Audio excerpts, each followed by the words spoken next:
Good evening, class. In the previous class of chemistry, we were studying the chapter 7 equilibrium. Okay, and we have studied that for any chemical reaction which has achieved the equilibrium, how we denote the equilibrium constant, that is Kc. So let us take a revision, fast revision. कि मान लो कि एक reaction हो रहा है जिसमें A जो है B के साथ रिएक्ट करके कन्वर्ट हो रहा है C में और D में, ठीक है। एक स्टेज ऐसा पहुंच गया जहां पे रिएक्टेंट या प्रोडक्ट में कन्वर्ट हो चुका था, तो प्रोडक्ट भी रिएक्टेंट में कन्वर्ट होना शुरू हो गया। इक्विलिब्रियम तब अचीव होता है जब जितना प्रोडक्ट आपका रिएक्टेंट में जब जितना रिएक्टेंट आपका प्रोडक्ट में कन्वर्ट होगा उतना ही प्रोडक्ट आपका रिएक्टेंट में कन्वर्ट होना शुरू हो जाएगा। उस दौरान क्या होता है, इक्विलिब्रियम में रिएक्शन पहुंच चुका होता है। So at that time equilibrium constant Kc is written है C raise to the power, यानी इसको हम लोग एक्टिव मास बोलते हैं। क्या बोलते हैं? एक्टिव मास, ठीक है, which is denoted in bracket raised to the power C। मैंने कहा था ये स्टोइकियोमेट्रिक में रहना चाहिए, ये स्टोइकियोमेट्रिक यानी होल नंबर में रहना चाहिए, और इसकी value that is A raise to the power A B raise to the power B, ठीक है। यानी इक्विलिब्रियम कांस्टेंट की जो डेफिनेशन थी वो मैंने ये बताया था, the product of the concentration of the products, ठीक है, multiplication of the concentration of the product raise to the power their stoichiometric coefficient divided by the product of the concentration of the reactant raise to the power of their stoichiometric coefficient. तो यहां तक हमने last class में study किया था। उसके बाद हम पढ़ रहे थे होमोजेनियस रिएक्शन, जिसमें हमें गैसेस के बारे में पढ़ना था। पर उससे आगे बढ़ने से पहले मैं आपको कुछ इंपॉर्टेंट पॉइंट्स बताना चाहता हूं कि कैसे होता है, ठीक है। मतलब थोड़ा इंपॉर्टेंट है वो आपके लिए, थोड़ा इसको नोट डाउन करिएगा, आपको बुक में नहीं मिलेगा। So that is the equilibrium constant for forward reaction and that of its backward reaction are reciprocal of each other. ये अभी जैसे ये रिएक्शन हो रहा है, ठीक है, अब मान लो इसको मैंने Kf दे दिया कि ये फॉरवर्ड रिएक्शन है। जस्ट वैसे Kc लिखते हैं हम लोग, concentration of the equilibrium constant, या इक्विलिब्रियम कांस्टेंट को हम Kc से डिनोट करते हैं, तो Kf डिनोट कर रहा है कि फॉरवर्ड रिएक्शन हो रहा है, ठीक है। मान लो रिएक्शन बैकवर्ड करवा दिया मैंने कि हाँ एक रिएक्शन ऐसा भी है,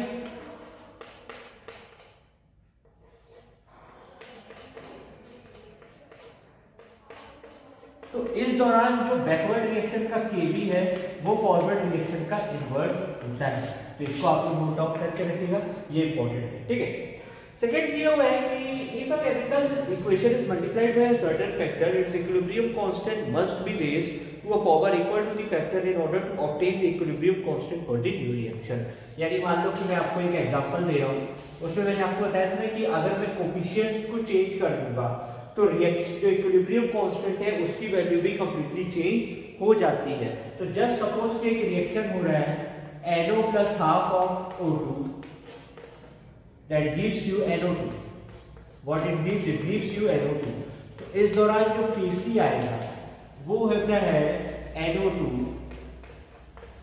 प्रोडक्ट अपॉन रिएक्टेंट यानी NO, और O2 के ऊपर पावर कंसंट्रेशन का कोएफिशिएंट क्या है 1/2, तो 1/2 आएगा, ठीक है। अब सपोज कि दूसरा रिएक्शन मैंने करा दिया जिसमें twice of NO plus O2 है, यानी 2 से मल्टीप्लाई करा दिया, तो ये NO हो जाएगा ट्वाइस ऑफ NO2 आएगा। अब मान लो नया Kc डैश आएगा, नया जो इक्विलिब्रियम कांस्टेंट है वो Kc डैश है। तो ये जो आएगा वो आएगा NO2 whole raise to the power 2 upon NO का raise to the power 2 O2, ठीक है।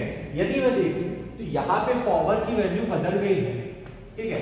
तो जब कभी भी आपका स्टोइकियोमेट्रिक कोएफिशिएंट चेंज होगा, ठीक है, तो उस दौरान जो आपका नया Kc डैश है वो Kc का स्क्वायर के बराबर है। क्यों? अगर मैं इधर स्क्वायर कर दूं तो स्क्वायर स्क्वायर और 2 कट के बनाएगा, सेम आ रहा है, यानी ये कोएफिशिएंट भी बहुत मायने रखता है किसी भी केमिकल इक्वेशंस में, ठीक है। Now the third which is important for all of you कि जस्ट सपोज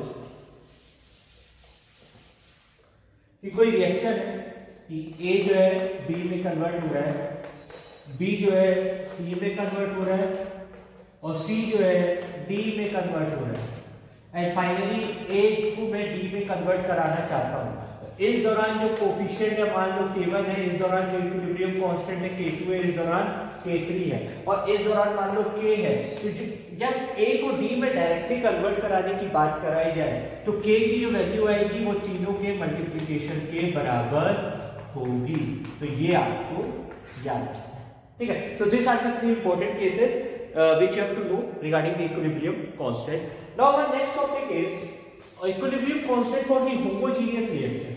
तो homogeneous में मैंने आपसे ये कहा था कि जब कभी भी आप रिएक्शन करवाओ तो सेम फेज पे होना चाहिए। किस में होना चाहिए? सेम फेज पे होना चाहिए। फेज नहीं बदलना चाहिए कि गैस गैस रिएक्ट करके गैस बना रहा है, सॉलिड सॉलिड रिएक्ट करके सॉलिड बना रहा है, लिक्विड लिक्विड रिएक्ट करके लिक्विड बना रहा है, उसको हम बोलते हैं सेम फेज। तो बेसिकली हम सेम फेज में सिर्फ गैसेस के बारे में पढ़ते हैं, सॉलिड लिक्विड के बारे में क्यों नहीं पढ़ते हैं वो आगे मैं आपको बताऊंगा कि ऐसा क्यों होता है। तो गैसेस के केस में जब से जनरली जो होता है, so let us see what cases that take place in the case of gas. जैसे कि मैंने उस दिन आपसे कहा था कि गैसेस के केस में जो रहता है वो PV = nRT के बराबर रहता है, ठीक है। तो हमने ये किया था N/V RT कर दिया। N/V क्या है? Number of moles divided by volume. और मोलैरिटी की डेफिनेशन क्या होती है? Number of moles of solute divided by the volume of the solution in litre, ठीक है।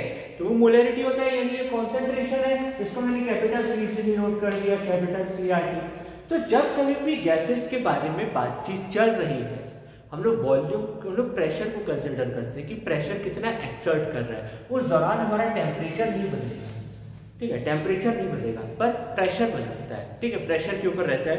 So basically the equilibrium constant in the case of gases, just suppose कि कोई reaction है AA plus BB, it is converting into C3 plus BD, ठीक है।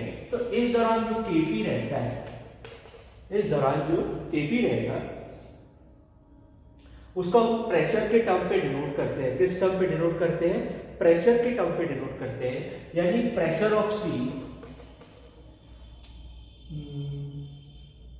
Rays to the power is coefficient that is C, ठीक है, into pressure of D raise to the power is coefficient that is D, pressure of A raise to the power A into pressure of B raise to the power B। हम लोग उस दौरान जो for gases के लिए रहता है equilibrium constant को ऐसे डिनोट किया जाता है। Let us once read the theory. In terms of a partial pressure of gases equilibrium constant is denoted by Kp। क्योंकि क्या होता है, कुछ पार्शियल प्रेशर इसका भी रहेगा, कुछ पार्शियल प्रेशर इसका भी रहेगा, कुछ पार्शियल प्रेशर इसका भी रहेगा और कुछ पार्शियल प्रेशर इसका भी रहेगा। तो हमने Dalton's law of partial pressure पढ़ा था कि अगर किसी कंटेनर में मल्टीपल गैसेस प्रेजेंट है तो पार्शियल प्रेशर यानी जो टोटल प्रेशर लगता है ना, वो इंडिविजुअली हर गैस पार्टिसिपेट करता है उस प्रेशर में। हर इंडिविजुअल गैस का पार्शियल प्रेशर क्या होता है, ओवरऑल मिला करके समीशन करके हमको ओवरऑल प्रेशर प्रोवाइड करता है। So in that case we have to study all this. So let us consider the following reaction that is given here where P यहाँ पे ये जो P हमने यूज किया है, terms represent partial pressure of gas at equilibrium. Remember Kp does not include the pressure of solid or gas. तो solid और gas में तो प्रेशर का केस आता ही नहीं है। प्रेशर का केस किस केस में आता है? गैसेस के केस में आता है। प्रेशर का केस जो है गैसेस के केस में आता है। सो Kp is written is something like that. Now we have to study the relation between Kp and Kc. Kp और Kc के बीच में क्या रिलेशन है, तो इसको आप लोग ना नोट डाउन करते जाइएगा क्योंकि एनसीईआरटी में उन्होंने बहुत ही डिफरेंट वे पे दिया हुआ है। सो आप लोग को उसमें कंफ्यूजन हो सकती है। So let us first of all study कि ऐसा क्या है जो हम लोग गैसेस के बारे में पढ़ना है। तो गैसेस के लिए जो आपका डेरिवेशन स्टार्ट होगा वो यहाँ से स्टार्ट होगा, relation between Kp and Kc। You have to write the heading relation between Kp and Kc and you have to start your derivation from here, ठीक है। And today also we will try to solve some numericals also. So let us now begin. So first of all आपको लिखना है PV is equal to nRT for gas। कैसे लिखेंगे? For gas PV is equal to nRT that is CRT हो जाएगा। And when temperature is constant, जब temperature constant हो तो देखो R तो ऑलरेडी कांस्टेंट ही है, ये गैस कांस्टेंट यूनिवर्सल कांस्टेंट है, टेम्परेचर भी कांस्टेंट है, तो मेरा पूरा का पूरा प्रेशर किस पे डिपेंडेंट है? कंसंट्रेशन पे डिपेंडेंट है। अगर वॉल्यूम छोटा सा कंसंट्रेशन लिया तो प्रेशर भी कम, ज्यादा कंसंट्रेशन लिया तो प्रेशर भी ज्यादा। तो as similar I have to write regarding that, just suppose कि जैसे हो रहा है, सो आई कैन राइट इस केस में मान लो कि एक रिएक्शन हो रहा है that is AABB that is converting into C plus D। तो इस केस में Kc को कैसे लिखते हैं? That is concentration of C raise to the power C, concentration of D raise to the power D, concentration of A raise to the power A and concentration of B raise to the power B। I can write it something like that. Okay. Now, how I will write Kp? Kp को मैं लिख सकता हूँ Pc है ना, pressure due to C raise to the power C into pressure due to D raised to the power D, pressure due to D A raised to the power A, pressure due to B raised to the power B। तो इस P की जगह ये लिख सकता हूँ क्योंकि P किसके बराबर है? CRT के बराबर है। So I can write it like CRT, correct है? CRT कंसंट्रेशन, जैसे इसका कंसंट्रेशन मान लो C से लिख रहा हूं तो इसका कंसंट्रेशन C का C हो जाएगा raise to the power C, ठीक है। इसका कंसंट्रेशन क्या हो जाएगा? C concentrate of D raise to the power D। इसका क्या हो जाएगा? C raise to the power A, concentration of A raise to the power A and concentration of B RT raise to the power B। ये ऐसे हो जाएगा। अब देखो सब में RT कॉमन है तो मैं उसको ऐसे भी लिख सकता हूं Kp इज इक्वल टू, इनको अगर अलग कर दूं तो I can write it like Cc raise to the power C, CD raise to the power D, Ca raise to the power A and Cb raised to the power B, and I can write it like here RT raised to the power C, RT raised to the power D, RT raised to the power A and RT raised to the power B। अब exponent and power का एक formula है A raised to the power m into A raised to the power n जो होता है वो A raised to the power m plus n होता है, यानी अगर दोनों प्रोडक्ट में हो तो पावर क्या हो जाता है प्लस, एंड अगर दोनों डिवीजन में हो और बेस सेम हो तो पावर क्या हो जाता है माइनस। अब ये तो मेरा Kc के बराबर है। अगर आप देखो तो concentration of C, concentration of D, concentration of A, concentration of B, तो Kp is equal to Kc, ये तो मैं लिख सकता हूं। इसमें तो आपको कोई डाउट नहीं होगा कि सर ये Kc के बराबर कैसे हुआ, परसों से पढ़ा रहा हूं। Now RT C plus D हो जाएगा क्योंकि बेस सेम है तो पावर क्या हो जाएगा प्लस C प्लस T, और ये क्या हो जाएगा A प्लस B, दोनों को ऊपर ले जाके माइनस कर दिया, ये दोनों फॉर्मूला अप्लाई करके तो डायरेक्टली क्या लिखता हूं C plus B minus A plus B, minus कर दिया। अब ये बताओ रिएक्टेंट और प्रोडक्ट का माइनस कर दिए तो क्या मिल जाएगा? मान लो तो इसको इतना बड़ा नहीं लिख करके छोटा सा लिखना हो वैसे लिख सकता हूं RT raised to the power delta n, where delta n is number of moles of product minus number of moles of reactant। तो आपको उस बेसिस पे पढ़ना है। तो delta n is the sum of the stoichiometric coefficients of gaseous product। delta n is the sum of the stoichiometric coefficient of gaseous product minus sum of the stoichiometric coefficients of gaseous reactant। तो ये आपके लिए एक important application play करता है, ठीक है। चलिए इससे रिलेटेड हम एक क्वेश्चन सॉल्व कर लेते हैं गैसेस वाला, उसके बाद हम आगे मूव करेंगे। एक क्वेश्चन दिया हुआ है, होप आप लोगों को इतना क्लियर होगा एंड इंपॉर्टेंट भी है कि कैसे करना है। सो क्वेश्चन है CO जो है गैसेस स्टेट में है and half of oxygen is also in gaseous state, that is being converted, both are reacting and getting converted into carbon dioxide, and it is a reversible reaction। It is asking you to find the Kp upon Kc ratio। Kp upon Kc का ratio find करने के लिए आपको बोल रहा है, ठीक है। आपको ऑप्शन दिए हुए हैं, मैं आपको ऑप्शन से बता दे रहा हूँ। RT, B दिया हुआ है RT raise to the power -1, C दिया हुआ है RT raise to the power -1/2 and D दिया हुआ है RT raise to the power 1/2। ये पूरे में है, सॉरी, हाँ ऐसे दिया हुआ है। तो अगर मैं Kp इसका फॉर्मूला लिखूं तो Kc RT raise to the power delta n के बराबर है, ठीक है ना। RT के ऊपर डेल्टा n आएगा। अगर मैंने लास्ट टाइम में नहीं लिखा हो तो आपको ध्यान दीजिएगा, मुझे Kp अपॉन Kc का रेशियो निकालना है, तो RT raise to the power delta n के बराबर आएगा, बिल्कुल। अब डेल्टा n क्या था, stoichiometric coefficient of the product minus stoichiometric coefficient of the reactant, यानी मुझे डेल्टा n की वैल्यू निकालनी होगी।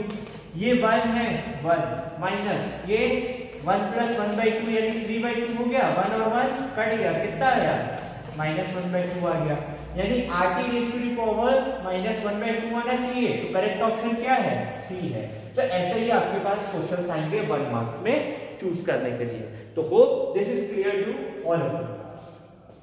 Now, till now we have studied the equilibrium constant for the homogeneous reaction. अब मान लो हेटेरोजीनियस की बात आ जाए, या फिर जस्ट सपोज कि मैं आपको दे दूं कि आपका सॉलिड में है, लिक्विड में है, तो याद रखिएगा सॉलिड और लिक्विड के केस में कंसंट्रेशन चेंज नहीं होता है। जो कंसंट्रेशन होता है ना वो कांस्टेंट होता है। जो अभी हम लोग देख रहे हैं ना, concentration of C, concentration of D, अगर मान लो सॉलिड में हो गया, जो कंसंट्रेशन ऑफ A आपका सॉलिड में दिया हुआ है, तो उसको आप कांस्टेंट लोगे।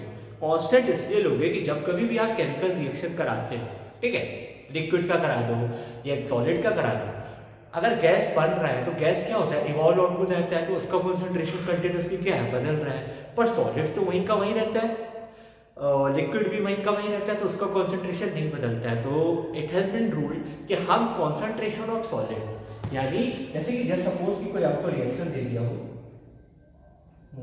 Late me tell you,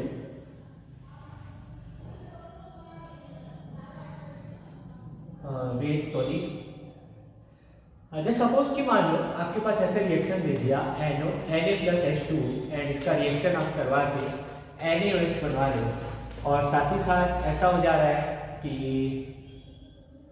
hydrogen gas जो है एमिट आउट हो जा रही है। तो अगर इसको मैं बैलेंस करूं तो कुछ ऐसे हो जाएगा, बिल्कुल। तो ये सॉलिड है, ये लिक्विड है, ये भी लिक्विड है, ये गैस है। तो अगर मैं इसका Kc लिखने की कोशिश करूं तो क्या लिखूंगा, concentration of hydrogen, concentration of NaOH raise to the power 2, यहाँ क्या लिखूंगा, concentration of Na raise to the power 2, concentration of H2O raise to the power 2। तो केवल इसका कंसंट्रेशन बदलेगा, इसका कंसंट्रेशन आप कांस्टेंट लोगे, यानी ये नहीं बदलता है, नहीं बदल रहा है तो इसका क्यों लूंगा मैं, तो उस केस में आप इसको कंसिडर नहीं करते हो। तो ये आपको याद रखना है। तो चलिए मैं एक न्यूमेरिकल के थ्रू आपको एक्सप्लेन कर रहा हूँ कि अब जब कभी भी आप लिखोगे ना इक्विलिब्रियम कांस्टेंट, तो आप इसको नहीं लिखोगे, ये याद रखना, ये आपको लिखना भी नहीं, ये आपको याद रखना है कि आपको लिखना ही नहीं है, ठीक है, बेसिकली। सो जैसे कि क्वेश्चन दिया हुआ है, what is the equilibrium constant for the reaction P4 that is in solid state, 5O2 that is in gaseous state, and that is a reversible reaction, that is P4O10 and that is also in solid state, ठीक है। तो इसके आपको options दिए गए हैं। ए का option जो है Kc is equal to 1/O2 raised to the power 2 raised to the power 5, sorry. B option दिया गया है Kc is equal to P4O10 P4O2 raised to the power 5। C option दिया गया है Kc is equal to O2 raised to the power 5। तो आपको बताना कि इसमें करेक्ट क्या है। तो सबसे पहली बात तो अगर मैं देखूं, मैंने आपसे कहा कि कांस्टेंट, ये तो जैसे प्रोडक्ट, ये तो रिएक्टेंट है, रिएक्टेंट हमेशा बेस में आता है, मतलब डिवाइड होता है फॉरवर्ड रिएक्शन के लिए। तो ये तो होगा ही नहीं क्योंकि इसे न्यूमरेटर में दिया है, ऑब्वियस सी बात है। बारी यहां आती है, तो बारी मैंने क्या कहा कि सॉलिड के लिए या लिक्विड के लिए ये कांस्टेंट रहता है, जिसको डिनोट नहीं किया जाता है। यानी ये और ये नहीं लिखा जाएगा। सॉलिड और लिक्विड के केस में इक्विलिब्रियम कांस्टेंट जब कभी भी आप लिखोगे ये नहीं लिखोगे, सिर्फ गैसेस को कंसीडर करोगे, तो ये भी गलत हो गया। अब जब इसमें लिखा है तो 1/√2⁵ है, यानी ये बिल्कुल करेक्ट है। तो आपका करेक्ट ऑप्शन क्या है? ए। इसमें दिया गया है note that pure solid does not appear in the expression of case. तो प्योर सॉलिड को हम कभी भी एक्सप्रेस नहीं करते हैं। तो till here basic important topic has been completed. The next topic which is remaining in your नहीं, अभी तो बहुत कुछ बचा हुआ है। The next topic which you have to study about reaction coefficient. Reaction coefficient जो कि होता है Q, जिससे हम डिनोट करते हैं। मतलब जरूरी नहीं है कि हर रिएक्शन हर सिचुएशन में इक्विलिब्रियम एस्टेब्लिश कर ले। बेसिकली क्या होता है ना, जब कभी भी हम टेम्परेचर बदलते हैं तो हमारा रिएक्शन आगे पीछे भी हो सकता है कि या कॉन्सेंट्रेशन बढ़ रहा है कि नहीं बढ़ रहा है, या फिर अब कॉन्सेंट्रेशन रुक गया है प्रोडक्ट और रिएक्टेंट का। तो जब कभी भी इक्विलिब्रियम पहुंचते हैं तो जितना रिएक्टेंट प्रोडक्ट में उतना प्रोडक्ट रिएक्टर में, यानी अब कॉन्सेंट्रेशन बिल्कुल नहीं बदलने वाला है। लेकिन अगर मैं टेम्परेचर बदल दूं, कंडीशन चेंज कर दूं, तो उस दौरान बहुत कुछ बदलाव हो जाता है। तो Q जो होता है ना, एक रिएक्शन क्वेश्चन जो होता है वो बताता है कि क्या अब रिएक्शन इक्विलिब्रियम में पहुंचा है कि नहीं पहुंचा है, कब पहुंचेगा, कैसे पहुंच सकता है। तो उसके बारे में हमें स्टडी करना है, जो कि हम आने वाले क्लास में स्टडी करेंगे। ठीक है, आज के लिए इतना ही है। Try to understand the numericals. आपके जो एनसीईआरटी में न्यूमेरिकल्स दिए हैं वो इजी हैं, थोड़ा उसको ट्राई करिएगा। ये तो मैंने आपको बाहर के न्यूमेरिकल्स बताए हैं। Try to understand the numericals, solve it properly, and if you have any doubt you are free to ask me any time. Till then take care of you.